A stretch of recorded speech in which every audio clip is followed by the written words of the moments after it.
Hey everyone, welcome back to Kothcast, the show where we talk about anything and everything. Today my guest is Short Fat Otaku.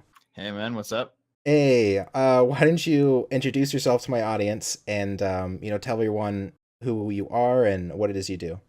I'm Short Fat Otaku. I'm a YouTuber. YouTube channel is youtube.com/shortfatotaku. That's pretty obvious. I've done a few things. I've been YouTubing for like 8 years now, and only in the past about a year and a half have actually achieved even the smallest nugget of success. And I've done a lot of things over those years. There's been some anime reviews. There's been a lot of gaming content, but I've settled into the political sphere on YouTube right now, and I'm doing pretty well at it. So. Yeah, our channels are almost exactly the same size. I think we're only like a couple thousand off, so that's cool. I remember watching you, uh, the thing that I know you for, and that I assume a lot of people are your kind of coverages of some of the Gamergate controversies. Actually, not anymore. What most people know me for now is that Total Biscuit video that went viral. Total Biscuit. I don't know if I saw that. What one was that about? The Traps Are I Gay put it, one? I put that video up last July, and it kind of sat there for a bit. It got a few thousand views, which is what my videos usually got back then, at the most. And then I hit 10,000 subs, and then Uh-huh. suddenly the video goes viral. I think it's at like 800,000 views now. Oh wow, yeah, that's And Total Biscuit has talked about it a few times himself, but it was the because it was very negative about him and he didn't like it. of It course.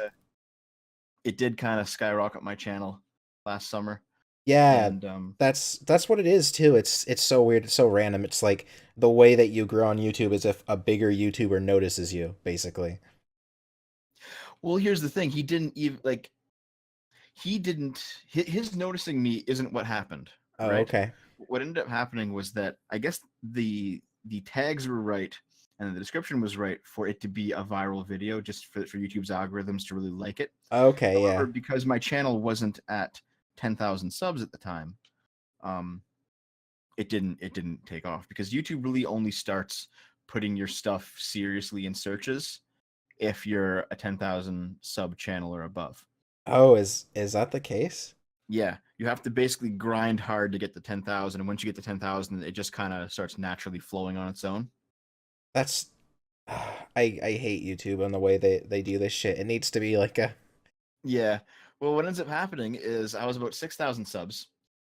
So I put that video out, no one really notices it. Then I put like three more videos out, and then Sargon invites me to do a guest channel, or sorry, a guest video for his channel while he was Mhm. gone on some trip. So I do the guest video, and that puts me to 9,800 subs. Oh, wow. And then I do another video, and then I get to 10,000 on that video's merits. And then once I hit 10,000, all my videos start getting a lot more hits. But the Yeah. Total Biscuit one went viral, and then I went from 10,000 to something like 24 or 25,000 in the span of a couple months. And then since then I've been steadily growing about 1,000 subs every maybe 2 weeks or so since then. Yeah, that's great. That's I had kind of a weird, like, my growth rates are really strange. It just kind of goes up and down. Like I have a period of like 2 or 3 months where I'll be getting like 2 or 3 thousand subs a month, and then I'll go way down to maybe like 500 subs a month. And it's so weird. It just fluctuates up and down like that. It probably just depends on the like if you're putting stuff out regularly or not, right? I mean, I have been posting. My thing has been 1 to 2 videos a week for the past pretty much since I started for about 2 years. So I think it just, and it's not even it doesn't seem to be related to my views because my views are pretty much the same, like, throughout that entire period, but it's just for whatever reason people sub. I think it's the, like, YouTube's algorithm just like fucking with people. A lot of the channels I look at, right now, there seems to be some kind of something weird going on with YouTube where nobody is growing. Like within my circle of kind of friends, I guess, nobody's channel is growing very fast. Everyone's getting like 3 to 500 subs a month, which is super weird, especially for channels that are like above 30K subs. Yeah, I know what you mean. I've fallen into a few slumps like that as well. And I've looked back and figured it out really. And for me, it was because I was making less. I wasn't making less content. I was making less quality content, I guess. Yeah. it, not to say that it's not all quality, because I think that most stuff that I do is actually at least it all hits a minimum level of quality that I like, that I'm not Mm. ashamed that I uploaded it. However, like Dumping with Scrump is a very different show than my main SFO videos, for example, right? Yeah. The main SFO videos take a lot more time and a lot more work to do. But whenever I post those ones regularly, I get a lot more subs and a lot more views. So I think it really just is. It's not a direct correlation because YouTube fucks with things, but I think Uh-huh. it really is related to just the amount of work you're willing to do. You know. Yeah. Yeah, And it's then it like it's also compounded by the fact that if you go on somebody's stream, somebody else who has like an overlapping audience but not completely overlapping, yeah. or like if you go on, you do like a guest video for somebody, or if you hang out in a specific circle of friends, Yeah. and actually I can talk about that a bit if you want, because that's actually quite interesting. um I play Dungeons and Dragons with Sargon's circle of friends, right? There's like five of us. Oh, it, that's a it, real thing? The no, Dungeons and Dragons Sargon. Okay, I thought that was a joke. I thought that was no, like no, a like fucking it's allegory for something or no, no, dude. He streams it, man. We Oh, stream it okay. like every Wednesday. Yeah. I always see this. Oh, Sargon's D&D is canceled. And I'm like, okay, that must mean something. That must mean something, probably to do with Nazis. Some hidden. Yeah, some hidden No, no, meaning. no, no, no. No, it's just a situation where we get together every Wednesday and we play D&D for between like 2 and 4 hours, and we stream it. People watch it and give him money, and Oh, we just have cool. a good time. It's like relaxing, right? And actually, people have shat on him for it. It's like, oh, Sargon's too busy to do a debate with me, but he'll stream D&D. Well, I mean, people need downtime at some point, right?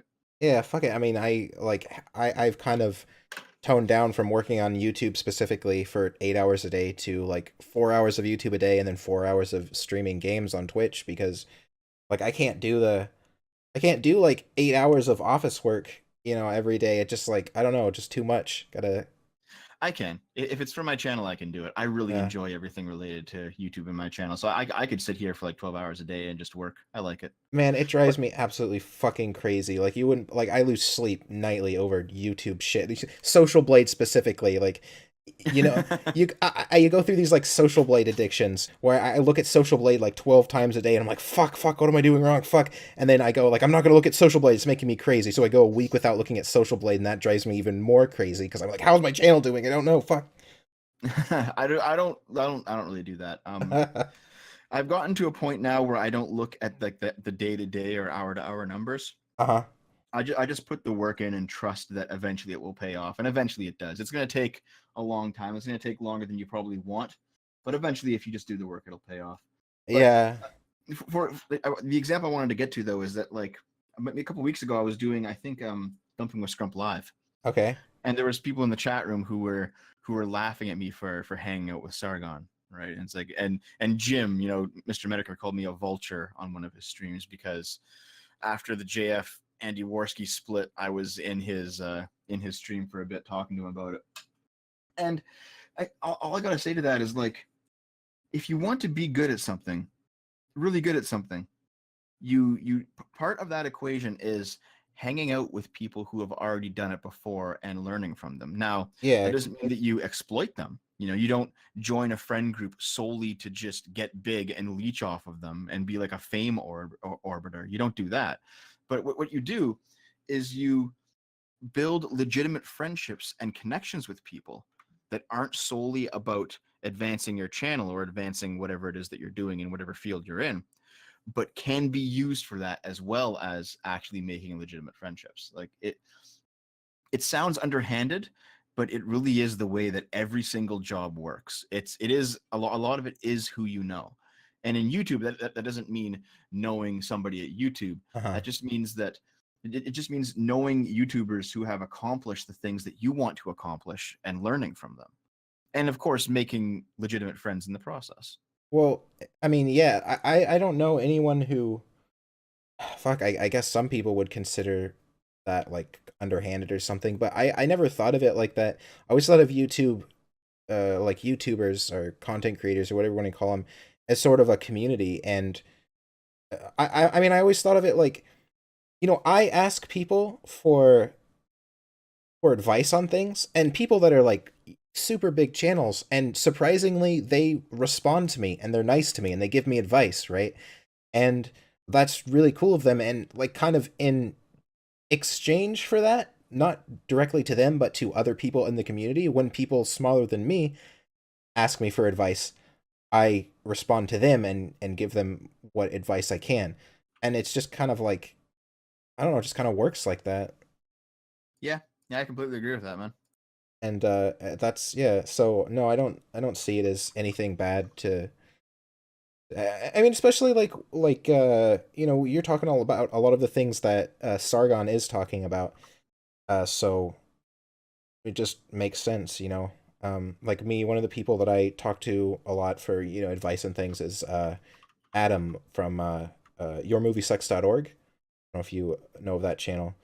Nah, I have no clue who that is, man. Sorry. Well, he does movie reviews. He doesn't really do the same like subjects as me, but he's a furry, so it's like we have that in common. And Well, aren't you a scaly? Isn't that the technical term? uh yeah, I guess.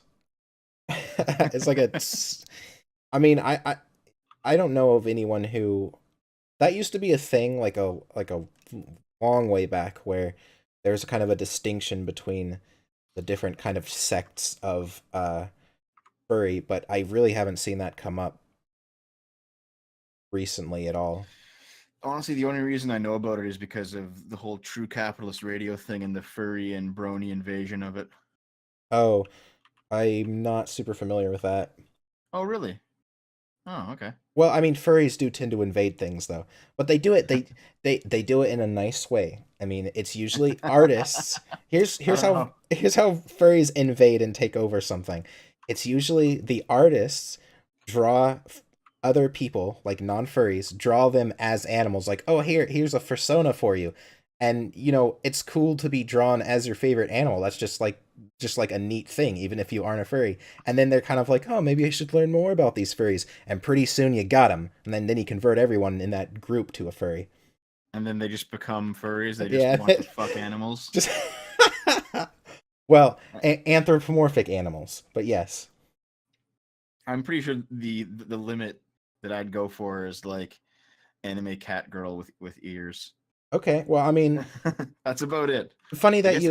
you know that like otaku is in your name, because otaku and furry there's like this huge overlap. They're Yeah. almost basically the same thing. We both love No, animation. no, no, no, no, no, no, no, no, no, no, no. You Uh, can probably take that back. They are mhm. not almost the same Oh, they thing. are almost the same thing.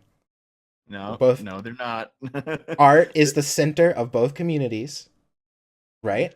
Well, that doesn't matter. Yeah, we both love animation. Yep. We both jerk off to the same like monster women. Nope. Yeah, you just said cat girls. That's about it, though. Here's the thing. Cat girl means regular human woman with Uh-huh. ears and maybe a tail, not like actual fur-covered monstrosities. Well, plenty of furries like the cat Or, girls or, too. or in your case, fucking dragons. Yeah. Well, dragons you would think would be like a bit out there, especially like quadrupedal feral dragons would be a bit out there, but they're actually like one of the most popular things in the furry community for whatever reason. So, Well, you know what? Every furry community, and like also for that matter, every like animal totem spiritual community, uh they always pick like the coolest fucking animals, right? Like gotta be wolves or bears or something awesome. of No course. one's like no one's ever a sloth, you know? Sloth.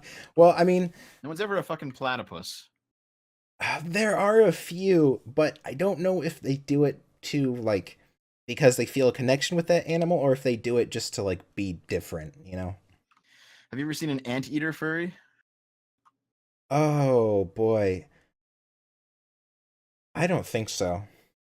Yeah, man, there are some animals that just are unfuckable even for furries. Well, I would think that about skunks, but for whatever reason, there are a lot of skunk furries.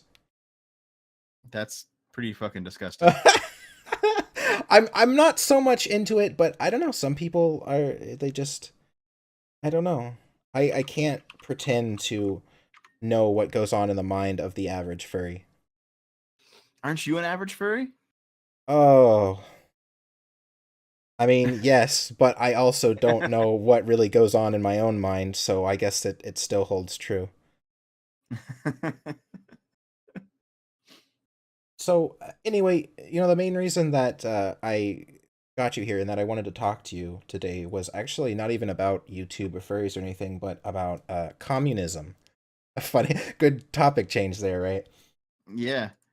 Uh, Would they allow furries in communist Russia? I'm not super familiar with the policies of communist Russia. Actually, they didn't like anything sexually deviant or gay, so Yeah.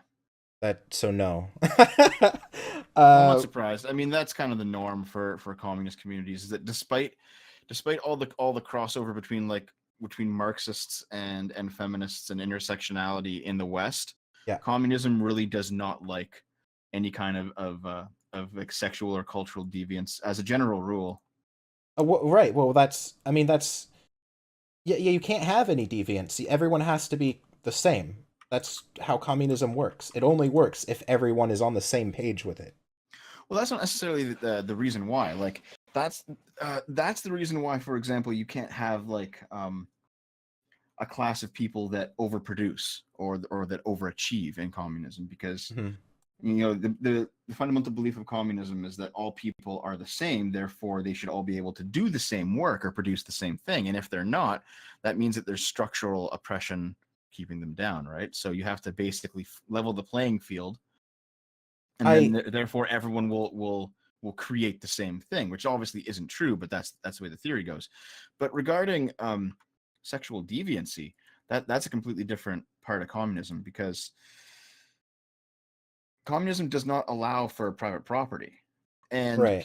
people's bodies and people's lives are a form of private property. So that's why, for example, abortion rights are only available in capitalist societies, because it's only capitalist societies that treat property rights as being one of the most important rights.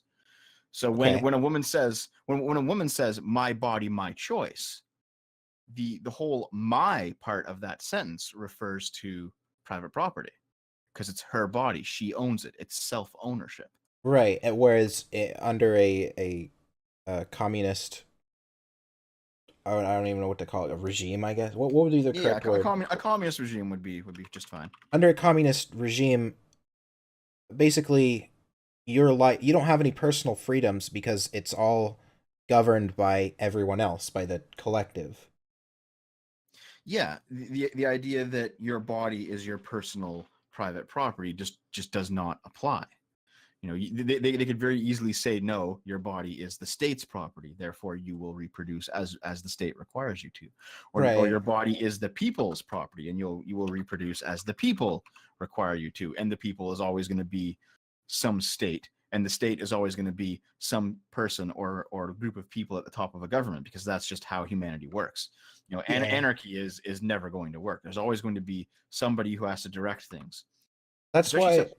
What's that? Go ahead. especially oh yeah, especially something as big as a communist society. It requires some kind of direction. It can't just be a stateless, classless society. It's not going to happen. Right. And that was kind of the first question I had. Now, the reason I'm asking about all of this is because I'm making a video here pretty soon, and it's going to come out about a week from the time that I put this podcast out for those watching.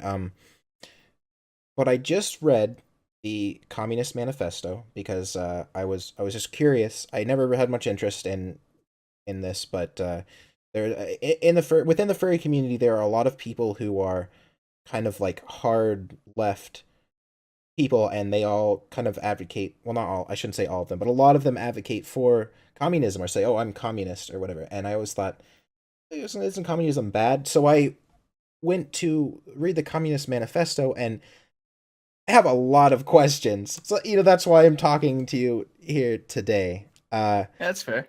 I mean, I've read it before too. So what do you got so questions so about? one of the things is that, all right, so this is the Communist Manifesto. This is Marxism, right? Which is completely Yes. different than what people call true communism. Right, because true Uh, communism is anarcho-communism, or am I wrong? um, kind of like you're right in that true communism is anarcho-communism. It's a stateless and classless society. Now, stateless is part of Marxism, but no, sorry. Now, classless is part of Marxism, but stateless isn't, because Marx talked about the communist state, right? Right, right. And true pure communism is anarcho-communism. However, it is very, very hard to find a communist that is not also a Marxist nowadays. They're almost all Marxist. Marxism has basically taken over the communist sphere. Right. So, but like one of the things that really concerned me is that under Marxism, now Marx's plan, which he outlines in like a 10-step, guide in the Communist Manifesto, is basically give all power and property and everything to the state. That's it. That's the end of it. Uh, that It's seems kind of like bad. that. It does seem bad, but there are at least reasons as to why it seems bad. Um, there's more than just it seems bad. In capitalism, you allow the market to decide the value of goods, Right. right? And now this is where libertarians talk about the invisible hand of the market and how the invisible hand of the market will solve every problem. And the invisible hand of the market does not solve every problem. Mm, That's a libertarian wet dream. right. Um, Supply and demand aren't market forces under communism. In a capitalist society, if there is a demand for a product, and people will pay money for a product, then there's an adequate supply of it, so people can actually obtain the product or create the product or assemble the product and then sell it and then trade it for money. That interaction, the supply demand interaction, generates value.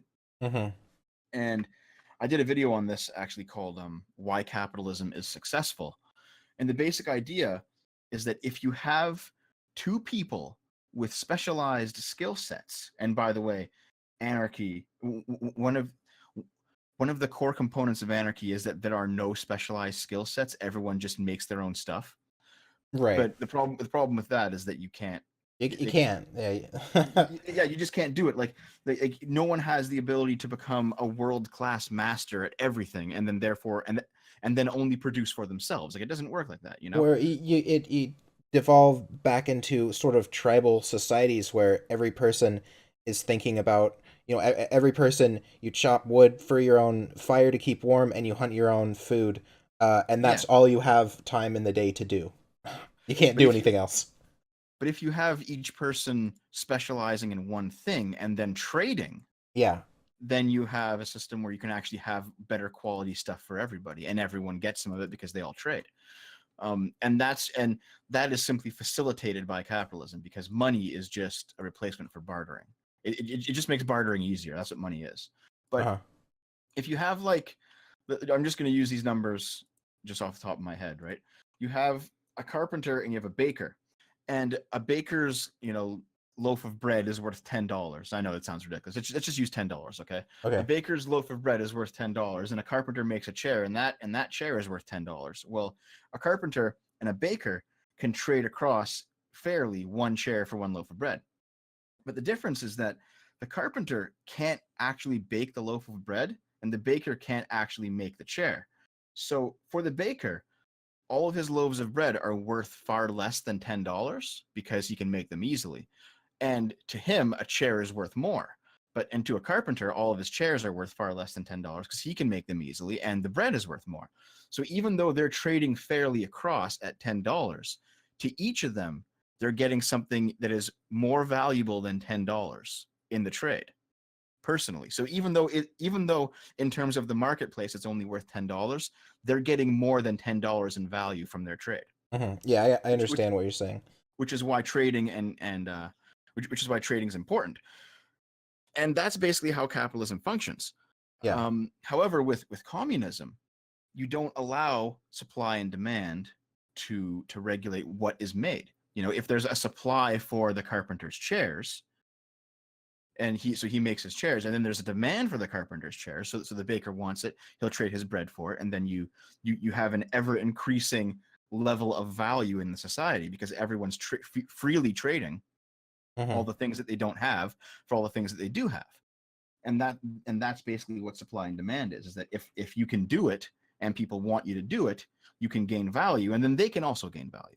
However, supply and demand aren't forces in a communist society. In a communist society, it's all top down planned. Like all the stuff that I've just described to you is bottom up. It's individuals finding their niche in the market and then Right. creating what they can create. But in a communist society, it's going to be a state because it's never going to be anarcho-communism. It's always going to be a communist state Right. that has to pre-plan the economy. So the government has to determine what the people's needs are, and then have the workers of the society create those products for the people's needs. So it's trying to accomplish the same thing that people naturally accomplish when left to their own devices, but doing it from the top, doing it with the apparatus of the state.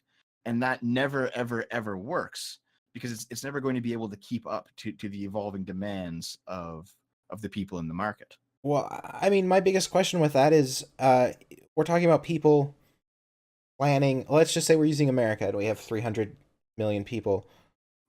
We're talking about one, I would imagine, small group trying to plan out the needs of 300 million people. Um, like even under capitalism, where we have the we can like see all these market forces and fluctuations in the market, the best economists still make mistakes and can't plan things adequately. Like the biggest companies still make mistakes. Like how are we? I just don't trust it. I just don't trust a group of people to be able to do this. Like they'd have to be a supercomputer, basically. You know what you mean? Yeah, I mean that really is the funniest thing. Like people on the far left, especially the communists and Marxists on the far left, they're like, we want a controlled economy so that no one has to suffer under capitalism anymore. Well, who do you think will be the ones to actually do that? Who are the most competent people that you have in your country right now to actually pull that off? Well, that would be the economists. The economists can't do it under capitalism. They can barely predict.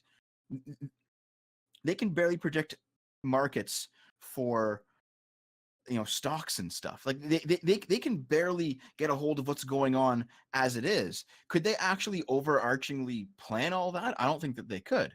And it's the same argument that you got like people like David Hogg, right? Or Emily, or was it Emily Gonzalez or whoever she was, Hmm. the bald kid. They're like, we need to take away guns from the population because Second Amendment, fuck the Second Amendment, it doesn't matter. We need gun control. And then in the same breath, they're like, we hate Trump and Republicans. Well, Trump is in the presidency, he's in the White House, and the Republicans control the House and the Senate. Do you really want to hand over all of your guns to a government that you hate and don't trust? Like, how stupid do you have to be? Do you know what I mean? Like, these people don't think about what they're saying. They want to the things that they advocate for require handing over all power to a group of people that they inherently hate. It's the dumbest philosophy I could ever think of.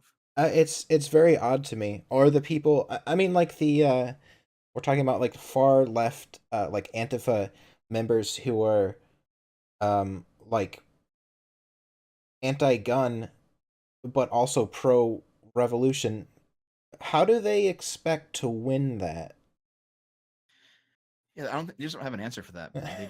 They don't understand that just because they got a degree in whatever social sciences or whatever literature or whatever women's studies degree they got, and they think that they have the moral high ground, they can't just march out into the rest of society and demand a revolution and expect it's going to happen.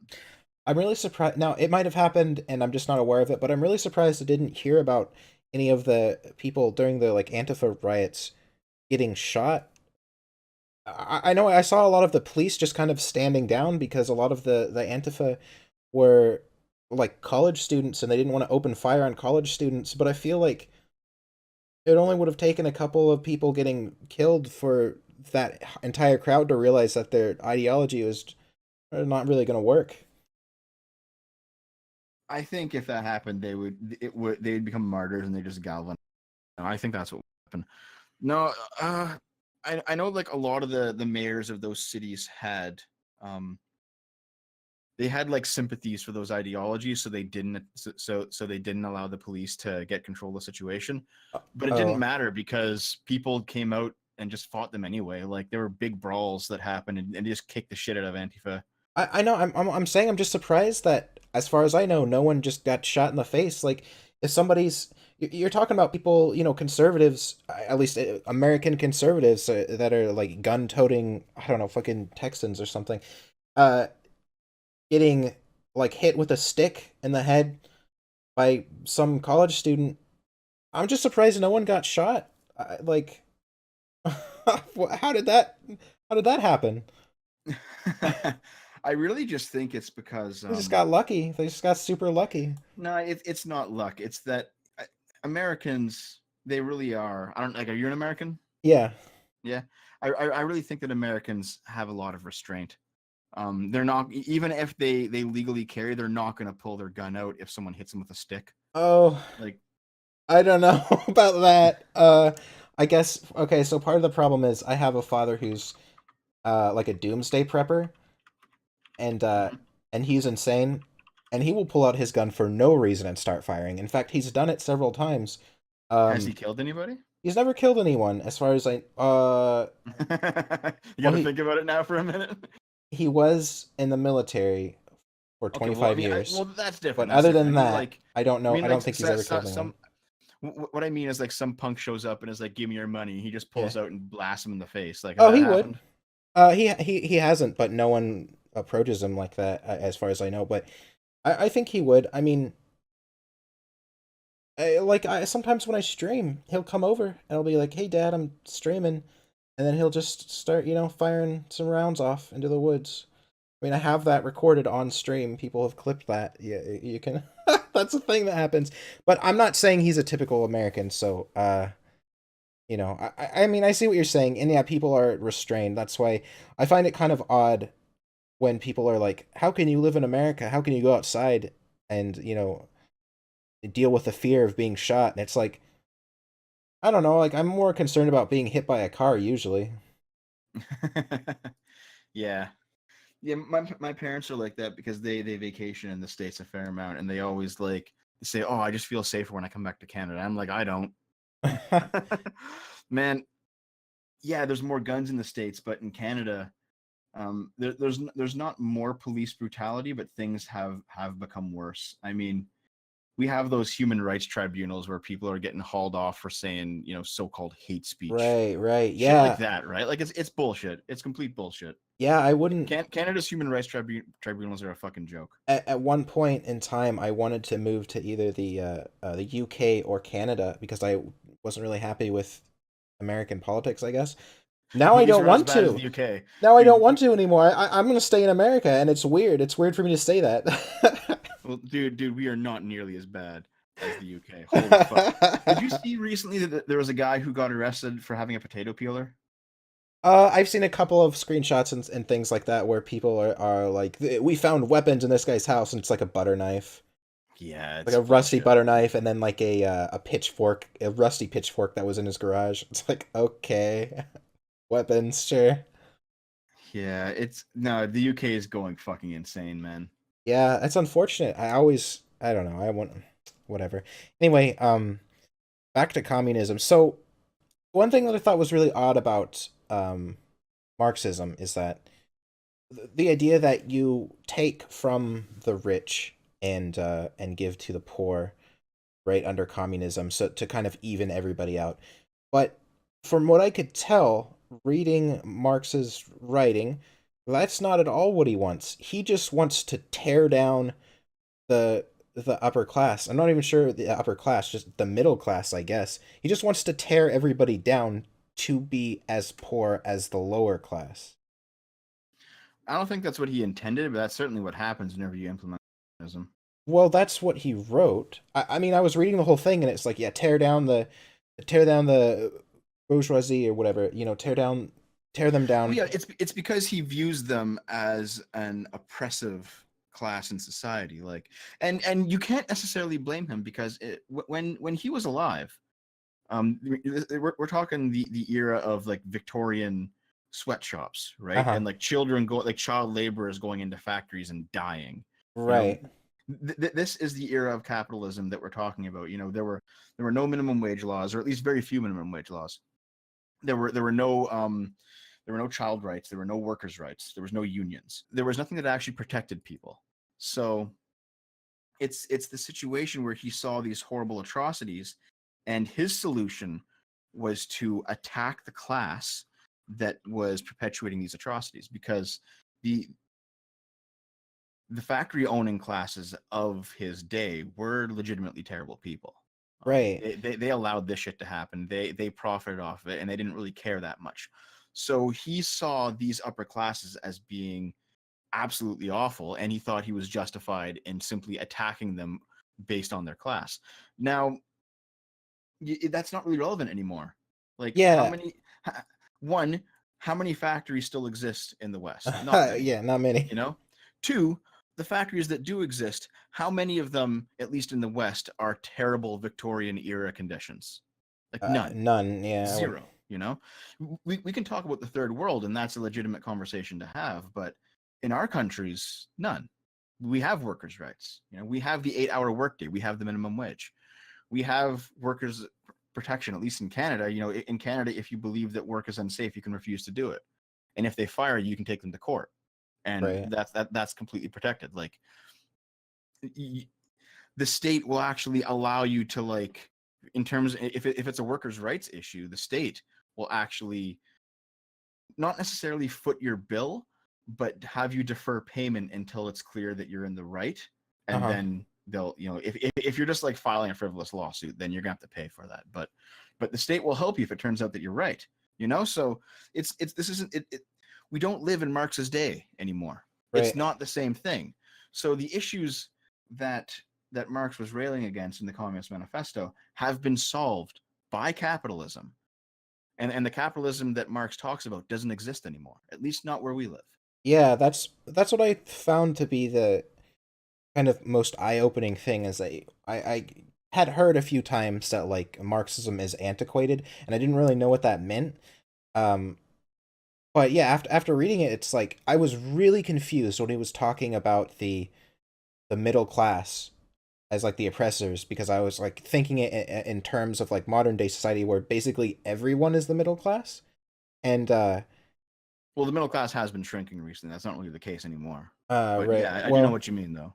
but I mean, but I had to think about it in terms of in his day there was no middle class. It was just the rich and the poor, right? That's what it was. But that's not really the case anymore. I mean, this concept of middle class is kind of confusing to me, I guess, because when is I can assume that over a certain amount, like over the poverty line, like middle class, right? But what how rich can you be before you're no longer middle class? Because even people who I think that how make 100,000 or more a year still consider themselves middle class. I think what it is, if I had to put my own definition on it, like working class, or I guess low class, people don't use low class because that sounds like an insult, right? So Uh-huh. working class would be, well, there's like the people who are in poverty, like people who are homeless. There's like they're not the same as the working class. There's Right, like right. the extreme poor. Yeah. There's the working class people who basically live paycheck to paycheck, when they make enough money to survive, but once they've paid every essential bill, they paid their rent, their food, their heating, their hydro, or whatever essentials they have zero money left over. They have Right. nothing left. Okay. Yeah, and That's like there are a lot that's of like people in that situation. yeah, they just have to basically work week to week and survive. Like, that's working class. Okay. You have middle class. Middle class are people who are, or like I guess working class would be like very very little money left over, because I consider myself working class, definitely. Uh-huh. But I still manage to save at least a little bit of money every month. It's not much. It's a couple hundred, but I manage to save some, right? Um, but then you have working class. Sorry, then you have middle class, and middle class are people who, they have stable jobs. They can save enough money that they can actually plan for some type of a future. You know, they're not just living check to check or saving the bare minimum just so they just like, oh, I have no clue what I'm doing with this money. It's just going to sit in my bank account until I need it. They actually save enough that they can think, oh, I've saved, maybe 4 figures or maybe even 5 figures worth of money. Maybe I can invest it in something. Maybe I can put a down payment on a house. Maybe I can get a mortgage. This would be the middle class, people who can't stop working, but who have enough money that they feel comfortable Okay. and they feel kind of okay with their life situation. And then you have there's a barrier, at least in the States, of about $75,000 a year. If you're above that barrier, then basically money-related stresses kind of reduce to zero. It's been proven psychologically. Like we're talking like studies regarding people who go to not necessarily psychologists but like therapists, right? Okay. They go to therapists. They talk about their problems. They talk about the sources of stress. If you make over $75,000 a year, the amount of money stress that you have is low, and it stays low until you get to like millions of dollars a year, and at that point it goes up because you're probably like somebody who's investing money in the stock market, and you have a lot to worry about regarding money. But in terms of worrying that you don't have enough money, it hits its lowest point at about 75,000 and then stays there for a long time. So Okay. even if you're making like $500,000 a year, you will have low money related stress on the equivalent of somebody making $75,000 a year, because and I think it's because at 75,000 you're basically set. Like Right. you're not making enough money to stop working, but you're making enough money that you can probably afford a house and 2 cars and raise some kids and have a mortgage, have enough to Right. save That's up that's the for American college. dream, like Yeah, 75,000 a year. yeah, that's like the American dream threshold of 75,000. Okay. So That's interesting. So so you would so, so consider anything above higher than that upper 75,000 as class? upper class? No, no, I don't. Oh, okay. That's like middle upper class. The Okay. actual upper class is when you have enough money that you don't have to work anymore. Oh, okay. That's when you just, oh, I have like 60 million in the bank and I can just invest it, or I can just live off interest, or I can just sit on it. Like, I can just have a room in my house with $60 million and just pull money out of it as I need it and not even make any money on anything and still survive for the rest of my life. I would call that solid upper class. Oh, right. I just So I guess there's 5 classes. I guess there's right. like Yeah, there's a there's lot like to it. And there's like there's poverty, there's working class, middle upper, and then upper. I think that's how you can define it. right. And that was, I guess, why I was a little bit confused reading it, because it's like, because I don't think that existed in Marx's day at all. Basically just Yeah, not in the same way, because they still had like nobility and stuff and yeah. landed classes and stuff. It wasn't the same situation. So it's, yeah, it's hard to apply his philosophies to modern day. That's, I mean, that's where most of my questions arise. Like, what the fuck is he talking about with it? Anyway, but I just find it kind of odd, the people on the left, the often the people who are talking about communism, they also, are very liberal, and they're talking about uh kind of I the wouldn't call them liberal. you wouldn't call them liberal? No, I would call them progressive. They have Progressive, okay. adopted they have adopted the name liberal for themselves because liberal and left have been associated so strongly in the past 50 years, but they're not liberal. I don't think the left is liberal anymore. I think it's progressive. I think liberalism is now in the center of the political spectrum. Yeah. Yeah, I Yeah, think just you're straight right, up. because I always consider myself kind of a centrist. Like, I just, wasn't really taking sides, but then I was always like, I actually am really liberal. I have a lot of liberal values. So that would make sense, if I mean, in my personal case anyway. But I just kind of find it like it's hard for me to like reconcile these ideas that the like middle class or middle upper class is oppressive, because I just feel like it's not that hard to attain, is it? I mean, since I was in the military, I know a lot of people who went into the military, which is, yeah, it's stressful, I guess, but it's not like you have to be this like elite, like noble born person to be in the military. Like, especially during a time of war, they'll accept anyone. And then you get out of the military, and then you get 4 years in the military, or you could 4 years of college, except the difference being that college you have to pay a bunch of money, and the military they give you a bunch of money, and then after that you are like Well, there's more of a difference than that, man. Like in the military, you might die, uh or alternatively, you might have to do something that you morally disagree with.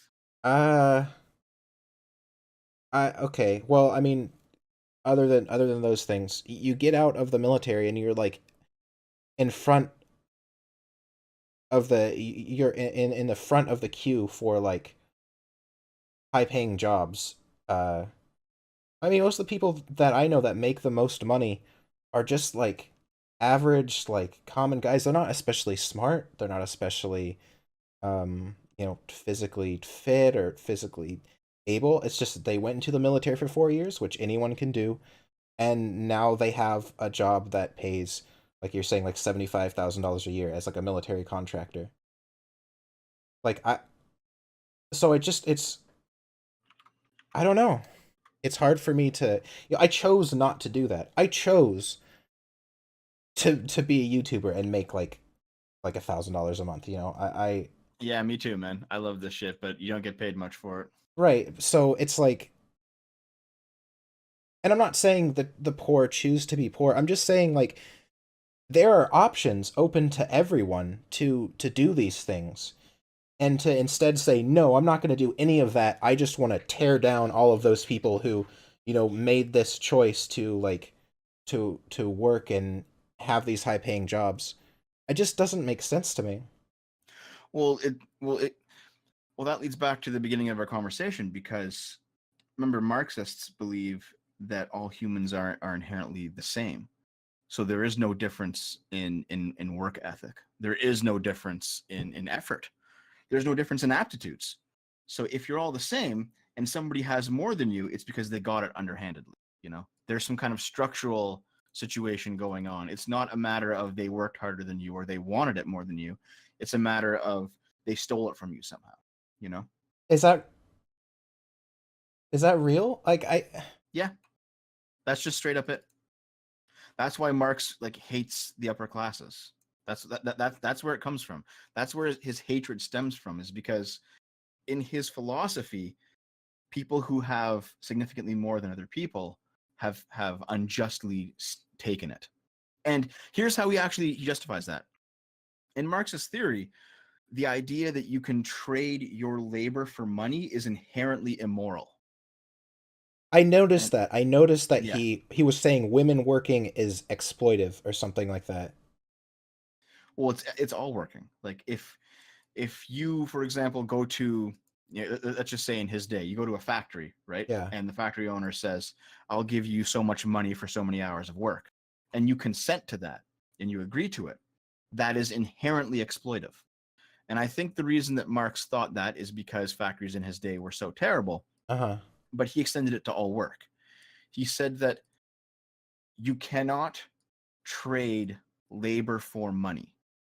That is off the table. If you do so, it is theft. It's the same as stealing from people. So that's what he means by seizing the means of production.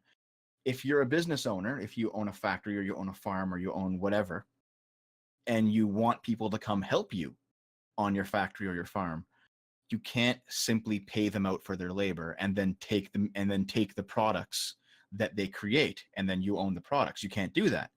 That's not allowed in Marxism because that is inherently immoral. What you have to do is give everybody that you hire co-ownership of your operation, and that's seizing the means of production. So now if you employ a small business and you Okay. want to hire 10 people to work the business because you require that many people to help you out, you can't pay them for their labor. You have to give them 1/10 of an ownership of your business so that you all, I guess it'd be 1/11 because you all own one Uh-huh. equal piece, and then they all have equal say in how the business runs, and they all get 1/11 of the profits of the business, Uh because actually paying people for their labor is inherently, that's the Marxist idea. why why is it that the more questions that I have answered, the less this makes sense? because his idea doesn't work. Okay, yeah, well, that's what I was going to say. Okay, so let's just talk about this idea of co-ownership. We won't even extrapolate it to like an entire country. We'll just talk about this business that has 11, well, we'll say 10, an owner and 9 employees, so, 10 people, and they all own it collectively. Yeah. How do you get anything done if no one is in charge? That's never really been answered. there's there's no real way to answer that, man. Like I've talked to some people who are like diehard communists about it, and they say, well, the workers will create a council of people that can make decisions on the fly if it's necessary. Then I'm like, that's just a new section. That's just new Yeah, bosses. that's That's just just a new boss then. bosses. Yeah. See, they don't understand that it can't work like that. Yeah. And they say, no, it's not. They'll still be workers. And it's like, well, how? See, they never have answers. This is usually the point in the conversation where the Marxist blocks me on Twitter. You know? I, I I mean that's like not only in Marxism with this shared property, but especially with the anarcho-communists, what they call true communism, where there is no state. Because ultimately, if we're talking about co-ownership, well, actually, under Marxism, it's the state that owns it, so you don't get a say anyway. It's just somebody telling, so, there is a boss.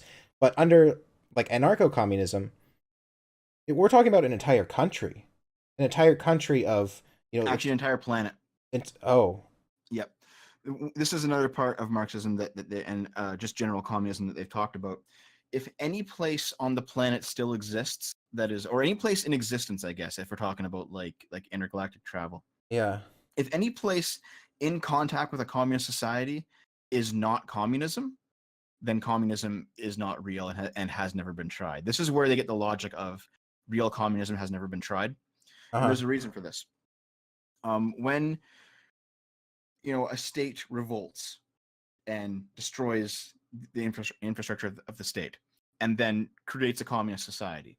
Well, without the central planning of, say, a military to defend that communist society, it will be conquered by other capitalist or feudalistic or post-capitalist or whatever other types of societies that exist around it.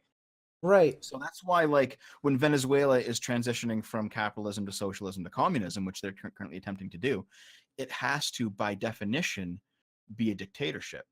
And it can't relinquish state control. One, because the dictator is not going to want to do that. It's just human nature. You centralize power in one man. He's very unlikely to give it up when he's called on to do it. uh-huh, But also because once other countries around that communist area realize that there's no central force, they can just take it over. You know, they can just roll in and say, well, I guess we own you guys now because we have a centralized military. And these small tribes of communistic bands are not going to be able to mobilize a fighting force and defend themselves in the same way that a centralized military can. So well, yeah, whenever you hear a communist say real communism has never been tried, what they're saying is real communism can't exist unless everyone is a communist. right, yeah, I Just, actually, I kind of yeah, got that. I just didn't think just they meant the entire planet. just the existence of a non-communist area threatens communism to the point that communism collapses. So real communism has never been tried, which is true because real communism requires everyone to be communist. Right, right. And by the way, that is inherently anti-freedom because if someone says, I don't want to be communist, they're an immediate threat. And that's why you have purges, and that's why you have gulags, and that's why you have millions of people dying in communist societies. Well, that's what I was gonna say. That's one of my big questions for the anarcho-communists is that what if people don't want to be communists? I mean, okay, like let's be generous, like really generous here, and say 99% of the people. Well, we'll just talk about America. Let's just talk about like America as like a isolated place, right? There's a big dome over it. It's only America in the world. 99% of Americans want communism, right? Well, that's still like 3 million people that you just have to like imprison or kill or something. It would be kill. It would be kill. So it's just this doesn't make sense. And being more realistic, how many people actually want I mean, what is, and then not only the like initial, I guess, purge, right, of all these people who don't want to be communists, but then anytime like any group or any person like is born that has different ideas, or people who band together who have different ideas, they need to be purged too, right? Yep. So, like, is that worth it? I mean, I guess it's just like so hard for me to like have these ideas in my head because the people that I know, and I know you said that the like the progressives are not the same as liberals, but like I know people who are very much, they preach this like freedom of expression and you know all personal freedoms is like their biggest thing. But then they're also like, oh, I also want this. I also want anarcho communism, and I just don't understand it. Maybe they don't understand it. Is that the problem? They don't actually understand what they're. Most of the time, it's because they don't understand what they're talking about. They haven't. They don't or even if they have read up, they don't understand that the stated endpoint that Marx describes is not where communism leads in reality because he was wrong. Just straight up, like I could, for example, write a manifesto, Yeah. and in that manifesto, I could write, if I go to a high place and throw a ball, it will not fall to the ground, but instead fly off into space, Hmm. only using the power of my arms. I could write that and publish a manifesto on it and state it as a theory. Now, you could say that I was wrong, or you could say that real ball throwing has never been tried and keep trying it until you get it. Like, Okay. no, it's Marx was wrong, and that means that his theory was wrong. It doesn't mean that the execution of his theory was wrong. It means that his theory is wrong, just straight up. Well, I mean, he calls. Well, I mean, he calls what it describes in the Communist Manifesto is like a fascist government, is like a dictator, is a state that owns and controls everything. So, I mean, I feel that the way that communism has been implemented in the past is exactly what he is talking about. He just didn't realize that the people in charge would be assholes, I guess. Well, let's just say that everyone in the world or whoever um wants anarcho communism. We all agree that's what we want. Um and so it's basically anarchy, but we've all decided to be nice to each other. That's what anarcho communism is, right? As a very simplified way of putting it, yeah, but yeah. So we all want this. Now you were talking about how it wouldn't work if there's any outside forces because like we don't have like a centralized military or anything, so it'd be easy to conquer us. Um, Yes. well, let's say even without that, how do we have how do we have any kind of organized anything? Like not we're not even a military, just a police force, just people who uh are in charge of enforcing the people's will, whatever that might be. You wouldn't.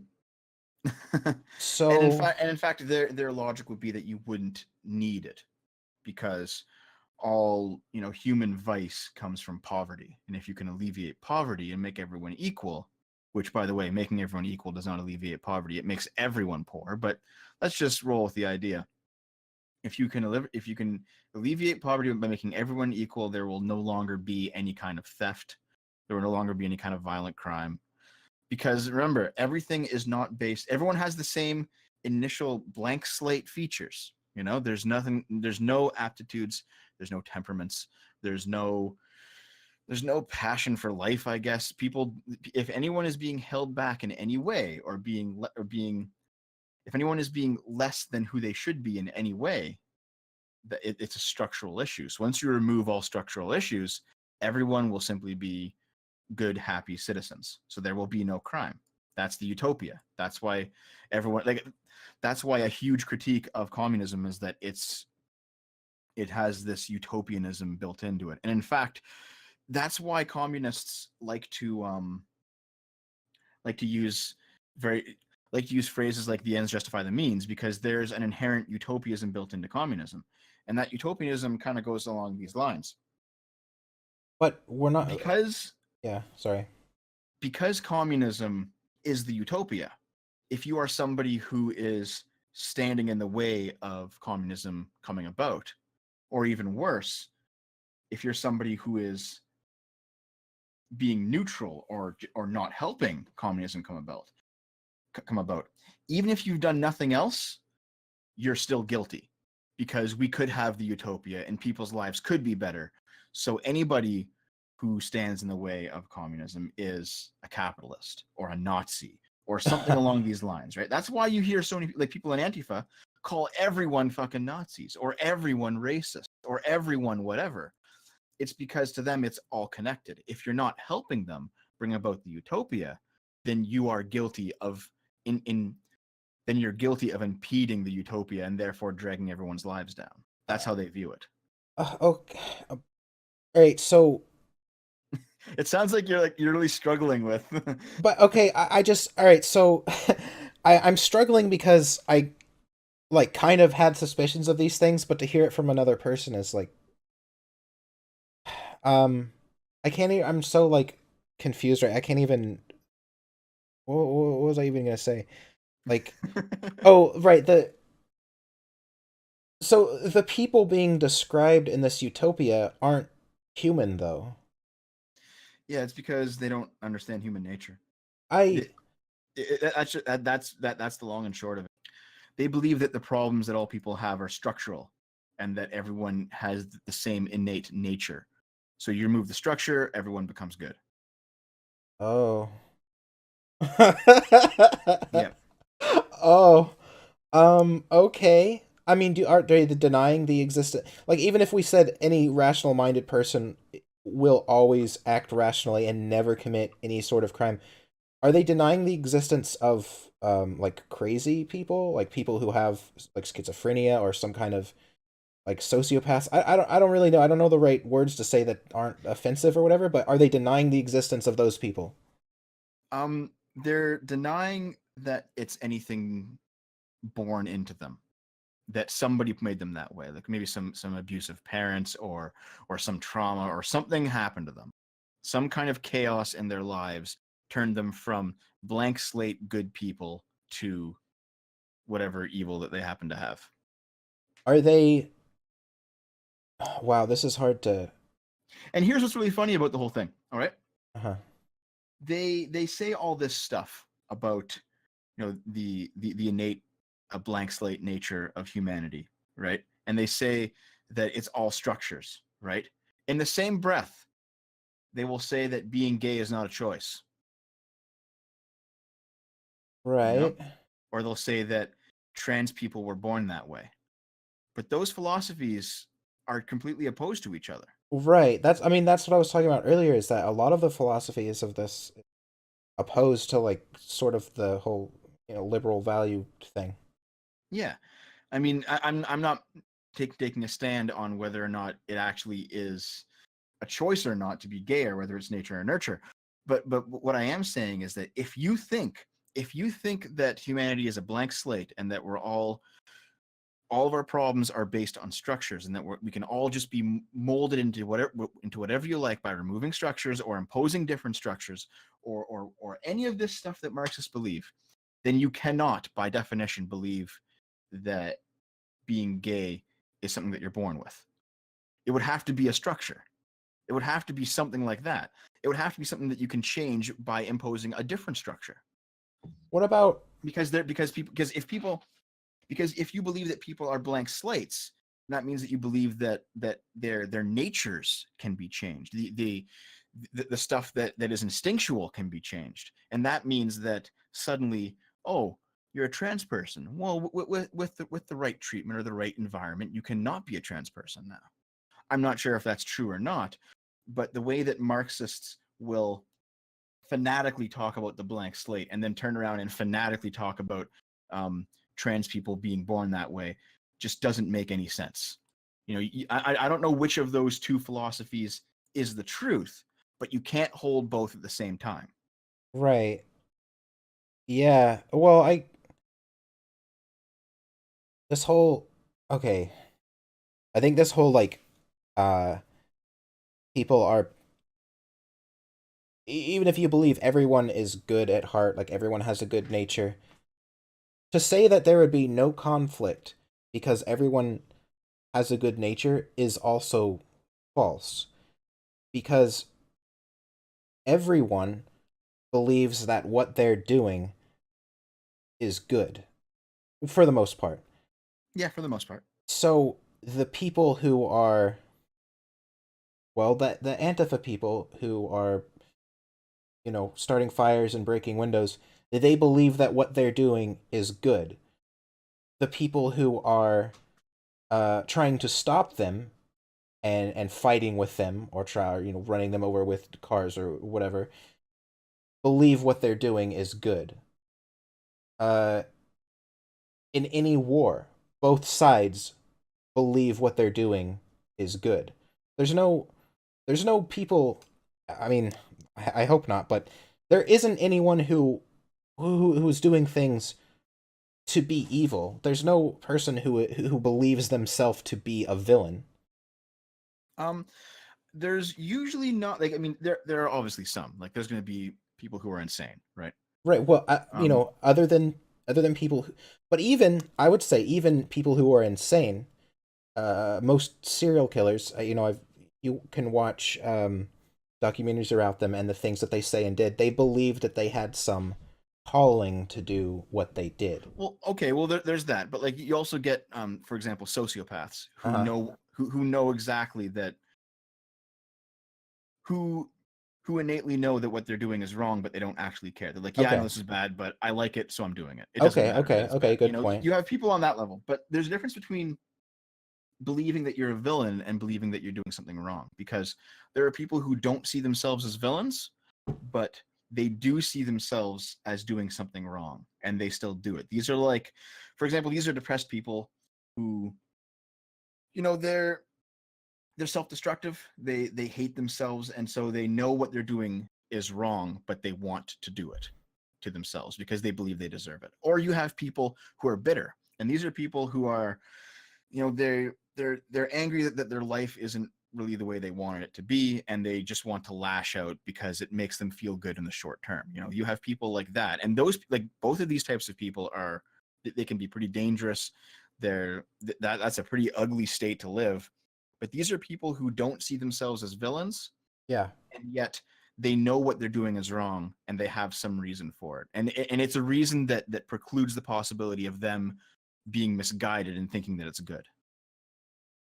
But Marxism doesn't really account for any of that. They just think that all badness comes from structures, and once you take the structures away, people will just be good. I That's okay. that's where the Marxists stand on it. Yeah. I'll have to think about a little bit more my whole like stance on the whole no one is evil or yeah, no one is evil thing. Because I've been thinking about that for a while, but regardless of that, focusing back on communism, what about natural disasters? What about plagues Um, and disease and shortages of resources, things that are not at all uh, part of a structure or part of that we have any involvement in as humans. they don't really plan for those. Uh, how do there's you? like there's no good way to put it, man. They just don't like they don't understand the way the world works. Basically, they don't understand that random chaos is a part of life. They think that Right. everything's structural. Okay. And then, like, I guess that maybe I think a lot of them like look at Star Trek, right? And Star Trek has weather control technology in Okay. the lore of Star Trek. Okay. So they're like, well, at some point humanity is going to be able to control the about that anymore. It's like, well, okay, well, that's not a solution for right now, is it? I mean, but like Star Trek is like if we're talking about this, Star Trek is a good thing to look at for how shit can go wrong because all Star Trek is every episode is we still have this utopian communist society and shit constantly goes wrong. Well, the reason why communism works in Star Trek is because they're in a post-scarcity society. Uh-huh. So like no one really owns anything, and there's more than enough of everything to go around for everyone, Right. because they just like harvest gas giants from molecules and then just repurpose the molecules into useful things Right. using replicators, right? So there's no real limit. So they can actually afford to just give everyone everything with no effort. So it's that type of communism would not work today and will not work for many, many, many years, if at all. Right, until we have Star Trek technology. But the thing Yes. is, what the like driving force to increase level of technology is capitalism. So Yes, it is. there you go. Well, then even by their own theory, you can't take away capitalism yet, because we haven't gotten the level of technology to make communism possible. Right. Okay. So then why are they fighting in the streets for communism today? Because they Makes no don't fucking understand anything. it doesn't make sense.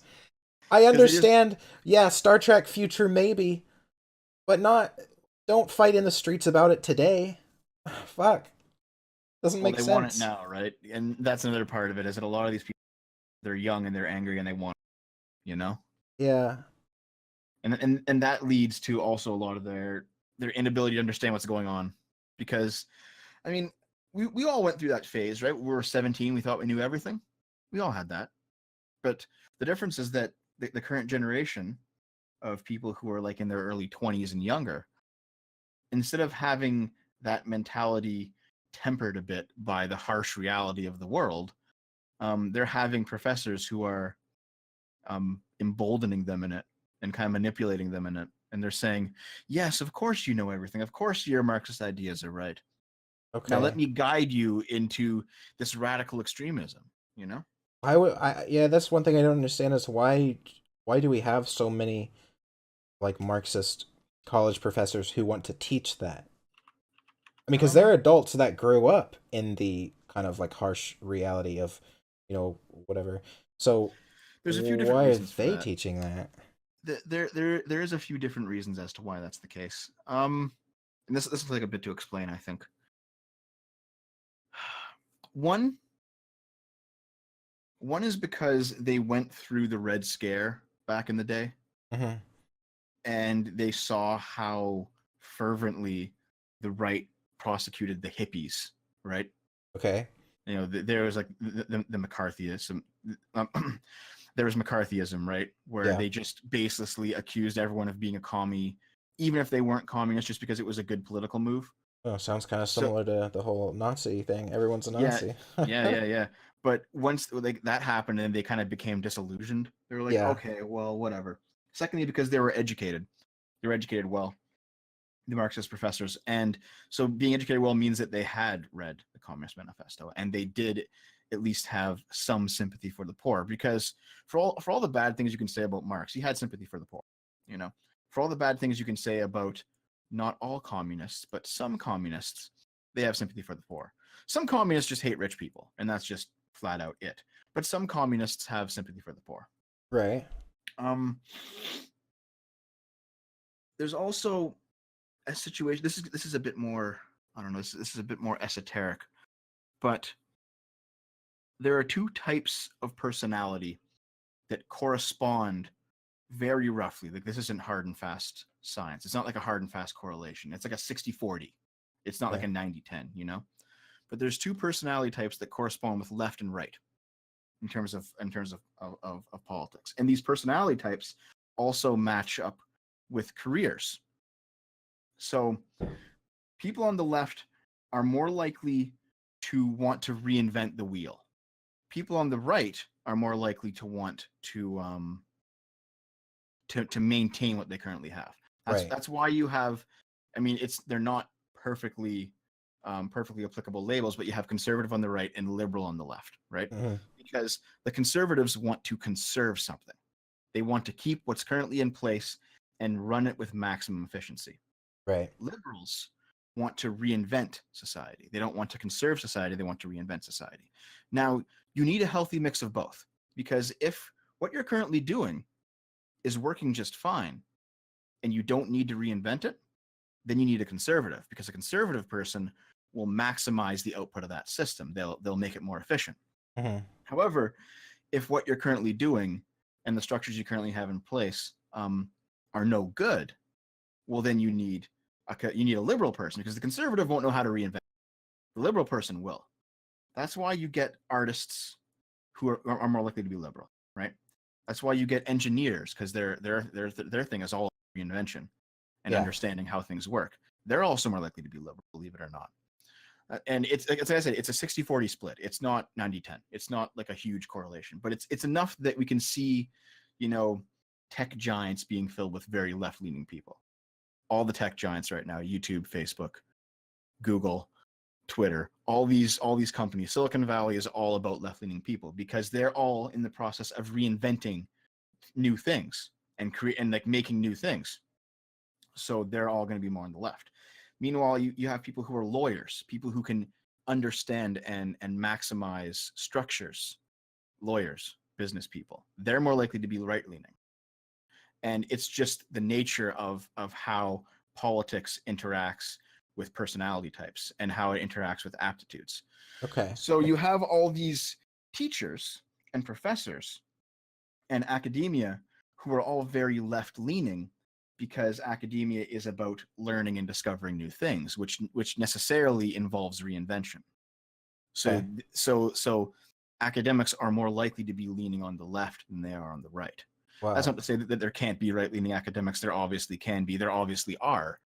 But if you want a reason as to why we have Marxist professors indoctrinating young people into Marxism, this is basically the reason why. Huh. It's because what professors do naturally attracts people with certain personality types that are more likely to be left-leaning and therefore more likely to be Marxist.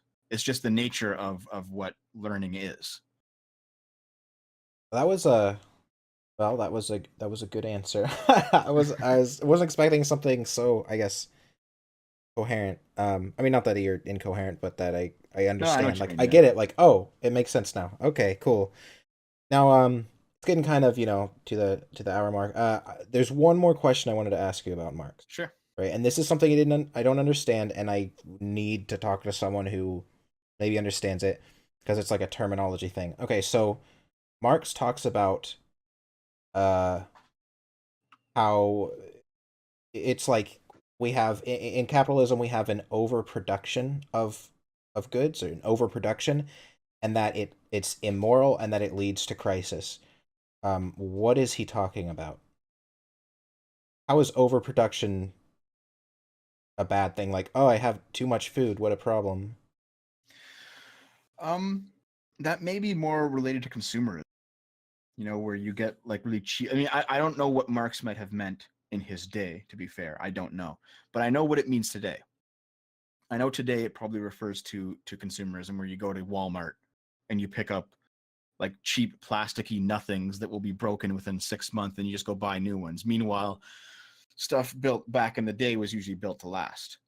And that is actually a legitimate problem still in our current capitalist society, is that we don't build things to last. We build things to be replaced. We don't repair TVs anymore. There's Hmm. no more TV repair shops. We just throw them out and buy new ones. Right. We don't reupholster coaches. We just buy new coaches. We don't repair tables. We buy new tables. We don't bring cars to the mechanic. We buy new cars. You know, Yeah. things aren't meant to last anymore. And there are places in which that's good. Like for computers, for example, technology increases so quickly in computers that if your computer breaks after only 2 years of buying it, you might as well buy a new one if you have the money, right? Exactly. Yeah. I But in just some instances, it's not worth it. We just have an obsession with having new stuff all the time, and that yeah. is a legitimate critique of capitalism today, like straight up. Okay, I guess I just don't see as much of a problem with it, other than maybe generating a lot of garbage, because personally, I'd rather spend $20 on some Walmart shelf every 6 months than $1,000 on some like 400-pound cherry, you know, stand that lasts the rest of my life. See, I'm not sure about that, because there is also something to be said for you know. And I don't mean just in terms of quality as in it's sturdy and it will last the rest of your life. I mean quality as in something that you'll actually like looking at, something that you'll enjoy owning, something Huh. something that you'll derive pleasure from more than just putting things on the shelf, I you know. guess, yeah, I guess I just have a different outlook on it. I can understand that, and a lot of people from like my parents' generation and older value that sort of quality. They want that, $5,000 bedroom set. You know, whereas I am kind of a minimalist, and I basically throw everything that I own in the garbage every time I move. And Well, that doesn't actually sound minimalist at all because you're rebuying everything. I mean, how many sets of whatever will you be rebuying over the course of your life? well, what I'm I, saying I is I think I don't have think I like don't have much to throw away in the first place. Is oh, that's so fair. That's fair. I Yeah. don't keep much so that I don't have much to throw away, but I do throw away everything when I move so that everything I own fits into my car. That's my philosophy. So overproduction for me isn't a problem because I like being able to buy cheap plastic crap at Walmart. And that's completely fine, but I think there's more problems with it than just garbage creation. There's also like overuse of natural resources and power and energy, you know. Okay. Absolutely not overuse of that. Um there's third world exploitation because we talked earlier about the problems of factories being solved in our countries. It's certainly not in China. There's certainly problem like major problems with capitalism in other countries, Okay. and we can't simply just ignore that. Like I'm not a globalist by any stretch, but when jobs get shipped over to China and people in the United States complain, they have legitimate complaints. But on the flip side of that, China has the fastest growing middle class of any country in the world. There are like 100 million Chinese people who would have been in poverty one generation ago that are not in poverty today. That's a good thing. We can't forget who lost their jobs to make that happen, but we also can't say it's a net bad that it's happened. That's 100 million people who aren't suffering. Like you can't say that's bad, you know. But at the same Right. time, we also have to recognize that yeah, there's major capitalist problems in third world countries right now. Um, Where we have that same like child slave labor basically. yeah, we still have like sweatshop conditions and stuff. Like we can't ignore that. I don't think socialism or communism is the answer to those problems, but we're certainly not doing a good job right now at how that's all going. Um, and one of the benefits of that type of economic system is plasticky shit at Walmart that breaks every 6 months. Now Mhm. I don't know about you, but if a wizard floats down and says, "I'll wave this magic wand," you no longer have plasticky shit at Walmart that breaks every 6 months, but there won't be any more sweatshops. What would you choose? It's kind of a hard choice, isn't it? Yeah, I mean not just yeah, I wouldn't be able to have YouTube as a job if it weren't for places like Walmart. That's true. That's true. And a lot of people wouldn't. A lot of people would just be would yeah. So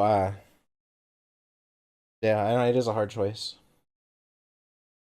See, now I'm starting to sound like an actual fucking communist, aren't I?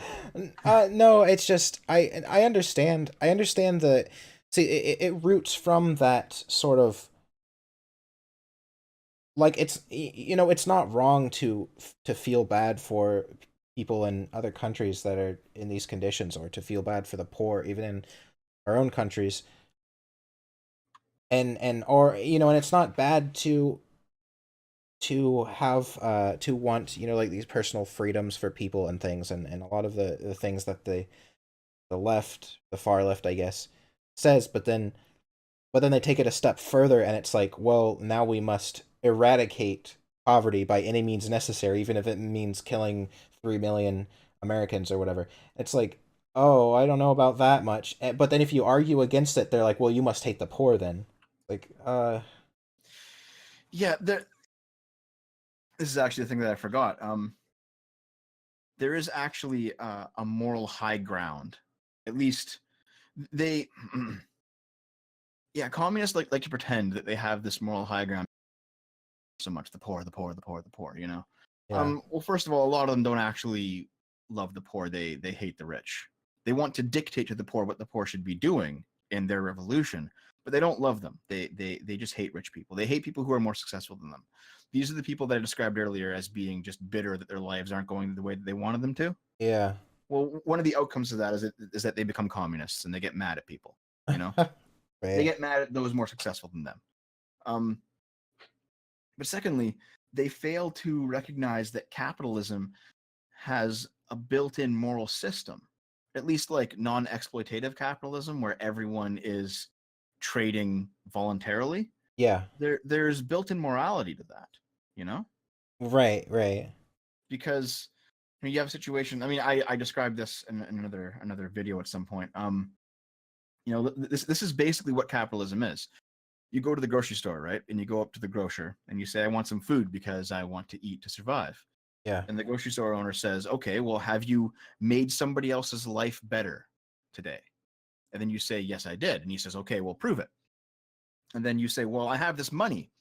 And I got this money because I'm a carpenter and I made chairs for somebody. And they gave me money for my chairs. And they thought the chairs were so good that they were willing to give me this money in exchange for the chairs.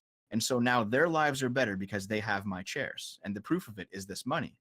And then the grocer says, okay. And then he takes the money and then you get your food. And then the grocer will go to like a clothing shop and he'll say, I need to buy some clothes. And they say, well, have you made somebody else's life better today? And then the grocer says, yes, I gave somebody food. And then he shows the money. And that's what money is. Like, this system works for everybody with the exception of the hyper rich, the 1% of the 1% it doesn't work for. And it doesn't work for people who have nothing, who are homeless. It doesn't work for them either. But for everybody else in the middle, for most people, the more money you have is a general indicator of how many lives you've improved. Huh. So there is an inherent morality to capitalism. That's interesting. I suppose in a lot of cases that is true. I mean, I would question, I was talking about before, a lot of my friends and people I know are like military contractors, so they're, you know, making weapons and things. I don't know if that's necessarily improving. I guess it kind of is if we're talking about if you're making weapons for the military and they're using those weapons to um help. Fuck, this is hard because if you're helping improve people's lives by like destabilizing other governments that might be fascist, and therefore you have to kill people, then we run into the same problem that I was talking about with Antifa, where yeah, well, you got to kill a bunch of people to make things better. It's like fuck, what are we even talking about? But No, I do know what you mean. Yeah. so it's like, I kind of see what you're saying though. Like, yeah, if we're talking about things as far as like, just general, I make money because I'm entertaining people. I don't see the like immorality in that, I guess. So yeah, It can be a bit much to think about because you're right that the weapon merchant example is a bit harder to kind of come to grips with. yeah, But for pretty much every other job, it works without exception. Like, I don't know, you can't really think of one that it doesn't. Like with weapons merchant, there's like, okay, well, maybe you're selling weapons to a guy who likes to collect weapons and therefore he's happier because he owns weapons. Maybe you're selling weapons to a military that is going to go into war to overthrow a tyrannical government. Well, there you go, long-term good. Like it's a bit more, it's a bit shakier yeah, with that example, but with pretty much every other job it works, you know. yeah. With the sort of like average day-to-day jobs, like the merchants and things. Yeah, Yeah. producers or and and merchants. and, and that's what I would argue against a communist, because they say no, selling your labor for money is naturally exploitive, and I'm like, no, it's not. Yeah, It's moral. I don't understand that. I don't understand how you someone could think that labor is selling labor is like I'm the one if I'm of sound mind, right? Like if I'm an adult, I'm the one that decides what is exploitive. And if I agree to something, then obviously I don't think it's exploitive, right? They would just say that you just don't know what you're doing. You're uneducated. That is where the hatred, or that is where one of the markers that communists just hate rich people rather than love poor people. That's where it comes in, because they say that poor people can't decide that. They're not educated enough to understand what's going on when they take on a job. and sell their labor for money. Yeah. Okay. They kind of treat them like children. Like, you know how, like, you say, well, even if a child says yes to sex, it's still child rape because they can't legally consent. Well, they Right. treat workers like that. They say the working class is too uneducated to understand all this stuff. Therefore, when they consent to taking a job, they don't actually consent. That would be the analogy. Huh. Well, then no one has any agency other than them. That they must think themselves the only people in the world who understand anything. Well, yeah, I mean, because that also relates back to communists not believing in people having aptitudes and everyone being able to do the same thing if structures were removed, because that is also a philosophy that denies agency. Ugh. Okay. All this stuff does eventually link together to form a cohesive philosophy. It's just that it's completely wrong. Right. Oh boy. Okay. Well, I've eaten up enough of your time today, I think. And because we're, I think, well past the hour mark at this point. My recording says an hour and 35. Oh So no. I don't know what that edits down to. And by the way, Yeah. have fun editing this. Oh I've edited podcasts. I know how shit it can be. This is gonna be yeah, no, it's fine. It's kind of fun listening back to it and kind of hearing myself talk and being like, "Damn, I'm an idiot. Why did I say that?" So, before you go, is there anything that you wanted to say or anything you wanted to plug or whatever? well, I mean, there's always my channel. It's Surefire Otaku. Yeah. I have pretty much the monopoly on that name. On Twitter at Surefire Otaku. Mine's my mine's a Surefire Otaku. My Facebook is SF Otaku. I didn't get short fat for some reason. Okay, cool. Yeah, Uh, I'll put some and yep, links like in the and description. yep, my channel is Surefire Otaku. My Twitch is also Surefire Otaku. I stream there like 5 days a week. I Nice. do like hangout gaming streams and we chill a lot. Cool. So I mean, yeah, it's easy enough to find me and what I'm doing. I have the monopoly on the name, so just search for Farataku, you'll find me. Okay. Well, thank you again for coming. I'm so glad that you came to talk to me. Yeah, no problem, man. Yeah, and everyone watching, I will see you guys later.